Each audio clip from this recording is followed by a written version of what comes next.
Jack is a theist, pronouns he, him, calling in all the way from the frozen wastelands of Canada. Who wants to ask our opinion of the problem of evil. Jack, you are on the Atheist Experience with Ben and Forrest. How are you doing today? Hello, guys. Hello. Forrest. How are you? I am good. You might remember me from my call last week on a different show. I don't. Oh, okay. I'm not going to bring up the same topic. Okay, I'm going to ask you. I wouldn't know the difference. The problem of evil first.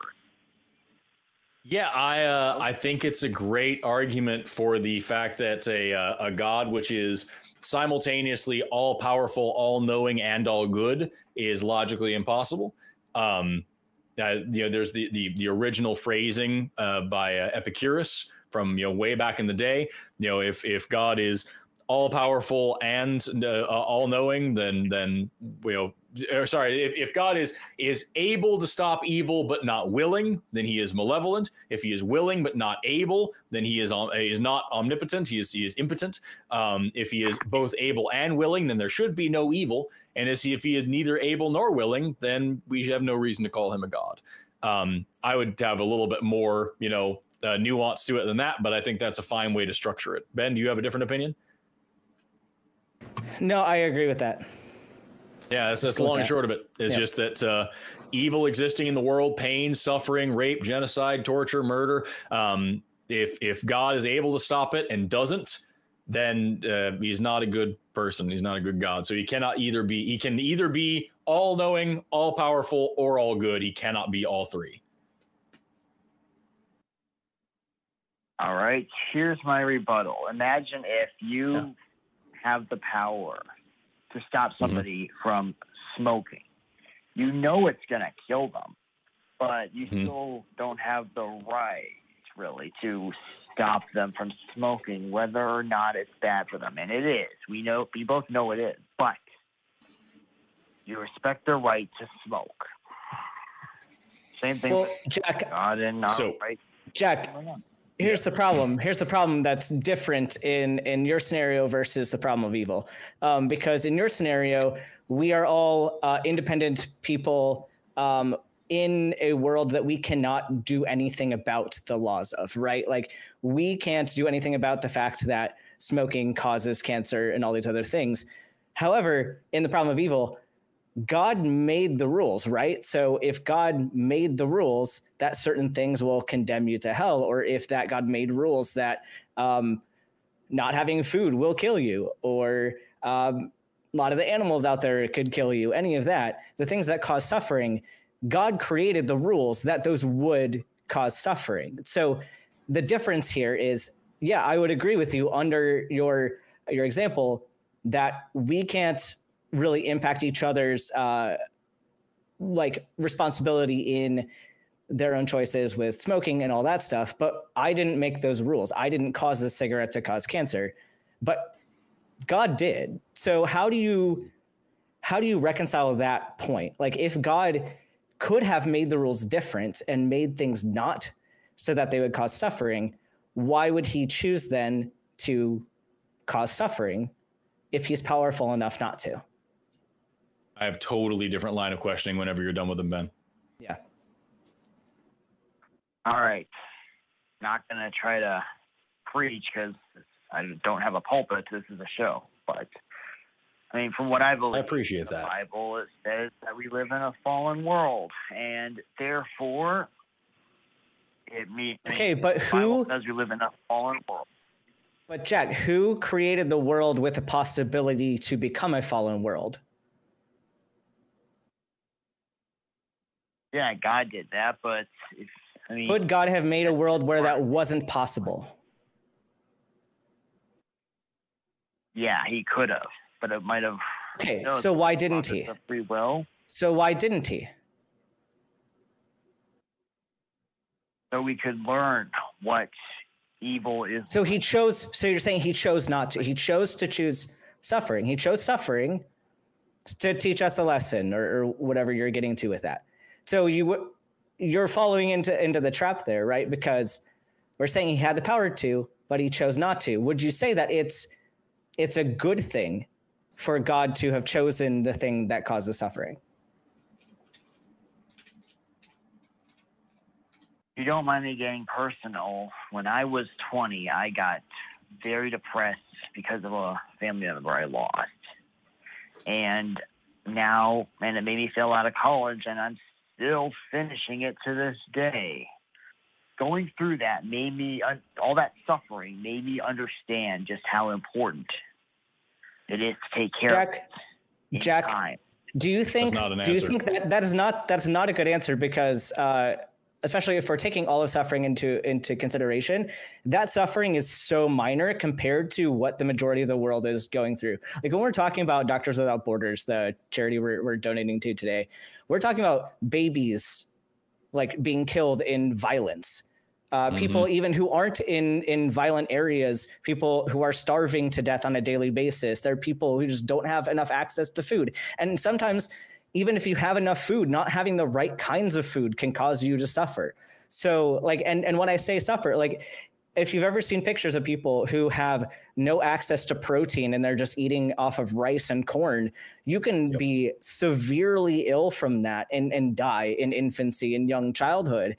Do you think that, like, I don't think that's similar to the suffering you're talking about, like a minor inconvenience or like taking more time to get through school. It's not even close to the suffering we're seeing even younger people go through. Do you think that the God you're talking about, like, did a good thing by making that possible? I mean, if you put it, let me explain.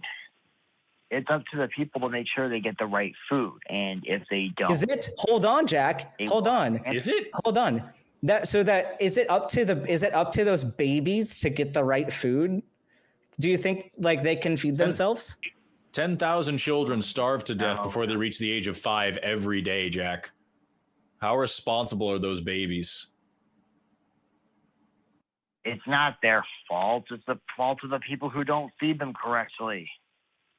Okay, 25,000 people, if you include adults, that's 25,000 total human beings that starve to death every single day. Do you think that they're all just lazy, stupid, didn't get a job, didn't earn some food? Or do you think there might be extenuating factors that put them in that situation? Yeah, the people who aren't feeding them and cause them to die young and all that stuff, those people are the ones who have blood on their hands. So are you thinking that poor people, are you suggesting that poor people are responsible for that? Like people, I don't know if you understand how many like irresponsible country leaders are out there that are not allowing their citizens to have the right amount of food. Or if you're living in an area that's not the right climate to grow food and you don't have any way to leave because you're poor. Do you think it's those people's fault? The leaders, yeah, like Kim North Korea. Yeah, that's what I was thinking. So if you're in if you live in North Korea and your baby dies of malnutrition, is that your fault? No, and it's the leader's fault, and that, like I keep saying, they have blood on their hands, and they're gonna have. Yeah, right. Okay. So is that? I agree. The fact that God allowed that to happen in this world, do you think that that's a good thing? Like, because God could have made that not happen, right? God could have said, "We're not going to allow this to happen on my planet." So why did He think that the suffering that suffering was okay? That's what's so important. I'm sorry, I don't want to cut you off, Ben, but like Jack, you just said it's the leader's fault. Who's in charge of everything in the universe? It's your God, right? So what Ben just asked is the most appropriate question here. Why did the leader not fix it? The leader. Let me explain. What if somebody is managing an aquarium and some of the fish decide to kill other fish? Is that the manager of the aquarium's fault? Even he does everything right. feeds them the right stuff. So that's contradicting. So that's even kind of contradicting what you had just argued for, because you just said the people being like the people who are suffering aren't the ones, like it's not always their fault. It can be the people who caused that suffering to happen to them. And what we're saying is God's at the top of all of that. And so you've got yourself in a bit of a trap here. You have to reconcile that piece for yourself. Like, you have said that God is capable enough to not allow it to happen, but chose not to. And so now you have to deal with that point. And just going back to, oh, well, free will, that's not sufficient to deal with that point.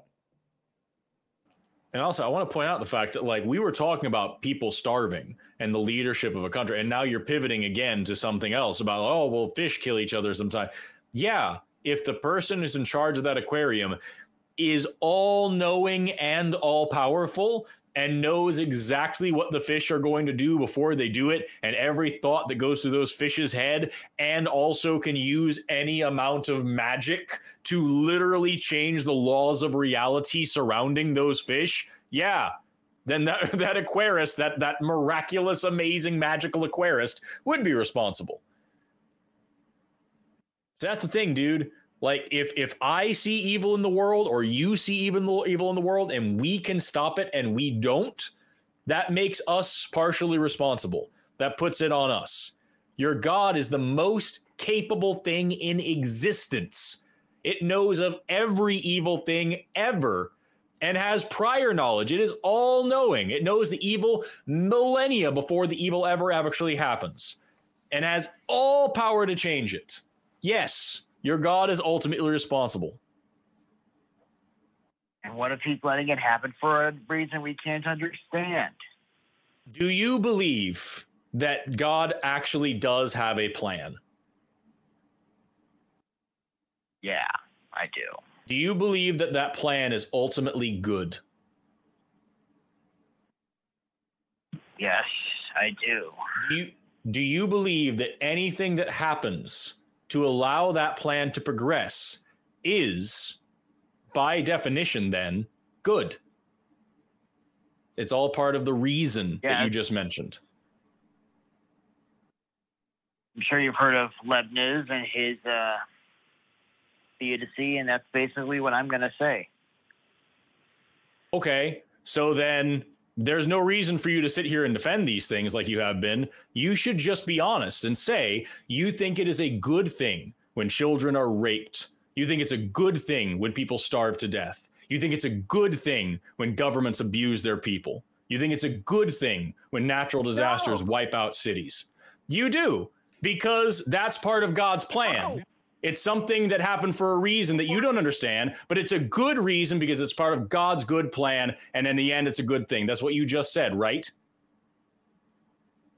No, not at all, because I didn't say it was good that children were getting raped. I said it would serve a different... Is it part of the plan? And Is it part of the plan? I wouldn't say it's part of the plan for children to be raped, no.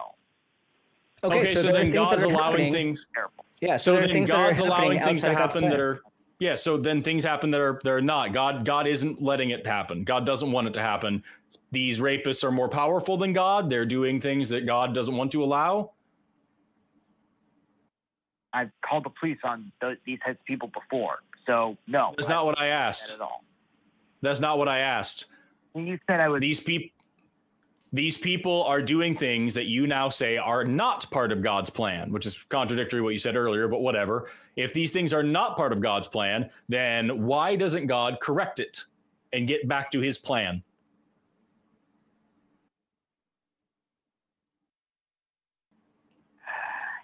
I'm sorry, I can't answer that. Why not?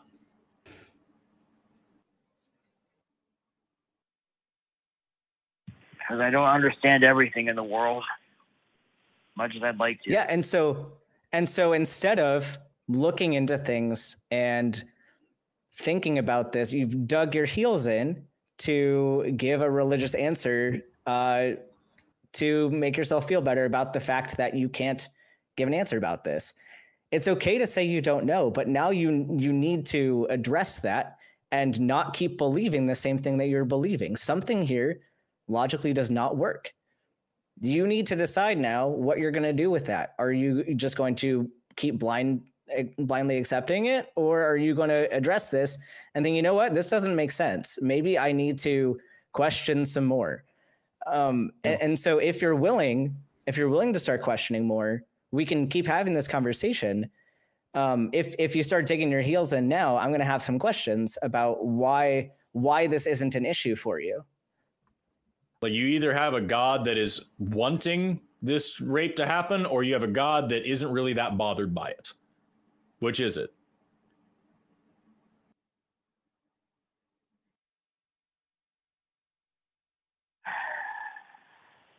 Yeah. All I can say is that God, I believe it, is indeed bothered by it. Then why doesn't he do anything about it? Would you do something about it? Oh, yeah, definitely. What kind of person would you be? Jack, what kind of person would you be if you knew about it and didn't do anything about it? Hell. Hell is what he does about it. Oh, okay. So just to understand, if you saw a child getting raped, you would intervene. But for God, God just says, all right, go ahead and finish. Have fun. I'll get you later. It's okay. Does that sound good to you? You're giving me tough questions. I will not lie. Yeah, I hope they're tough. I hope that they change your mind a little bit, because it sounds to me like this God is either weak or evil. And the people you're describing are pretty evil. Yeah, they sure are. Almost as evil as your God, who created those people with prior knowledge of the horrible things they were going to do, let them do those horrible things, and then send them to hell unless they repent and become Christians, and then they get to go to heaven anyway. And all the babies who were raped and died of malnutrition but didn't become Christians, they get to go to hell. I will think about it. I know you have a show to run. Think about it on my own time, and I will not lie, I am having some trouble with my faith recently, and I will have to do this on my own. I know you have a show to run. I'd like to talk longer, but I have to do this on my own. I'm sorry. Goodbye. Well, I hope you call back. I hope you call back and give us more questions and keep us updated on your journey, because I think that you are more moral than the God that you believe in, Jack. And I think that you deserve better than the belief that you've trapped yourself in.